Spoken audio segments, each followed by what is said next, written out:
Always glad to have a moment to catch up with a man on the move, Town Manager Steve Riley.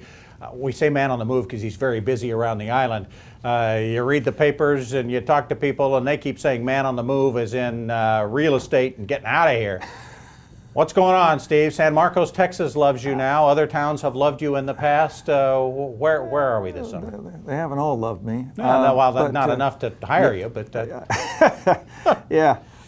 It's a strange profession where when someone calls and you take the call, most times nobody knows that, but around here it becomes something else and becomes very public and becomes a you don't love me anymore kind of thing, which isn't really what the deal is at all. But beyond that, I think I just need to be quiet. Okay, and we will let things run their course, but I felt like we needed to at least address the issue and hope that you still love us and we get the chance to talk again next month. In the meantime, we got a lot on our plate.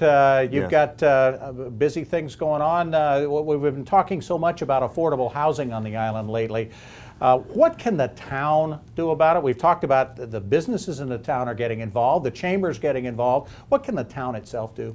Well, you know, one of the things we did do, which I think has been successful, is the donation of land that we made to Habitat for Humanity. And we're 20-some homes now, I think, under construction and more to come.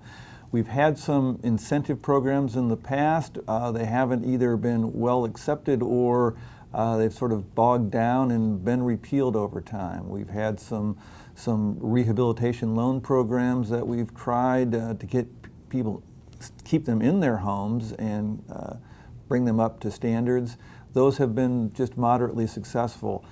What we can really do is somewhat limited. So much of the land area is within the PUDs, 70% of it, so we're really kind of playing around on the margins, and that's one of the challenges. Okay. I noticed a couple of weeks ago the plans, at least very preliminary plans, for potentially a fairly large apartment development over on Spanish Wells Road. Is that the kind of thing that still can happen? Is it just up to private investors to get in, get going, and develop on that end of the market?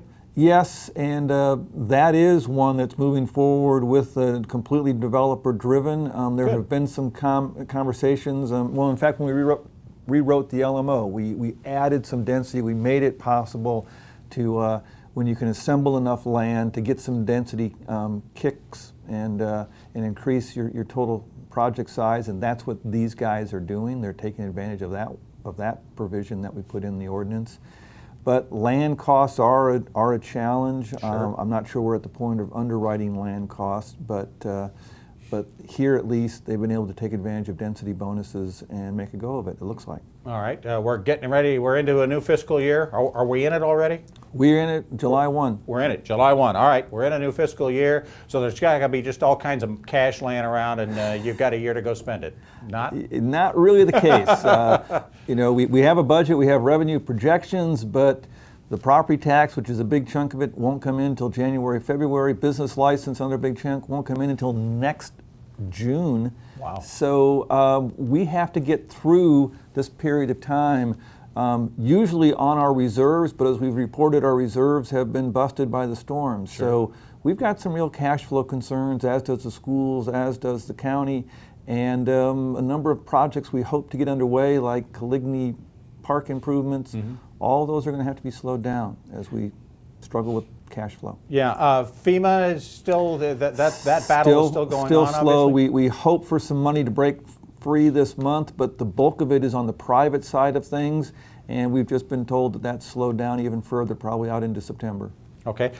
Does anything that's going on the federal level affect this with the budget talks that we hear, Congress going through and all of that? Is that all something that impacts something like FEMA's giving the money to us? A big impact is the hiring freeze. These are non-military, classified non-essential, and so if somebody leaves FEMA, nobody's replaced, and the folks who have to do the work just keep shrinking.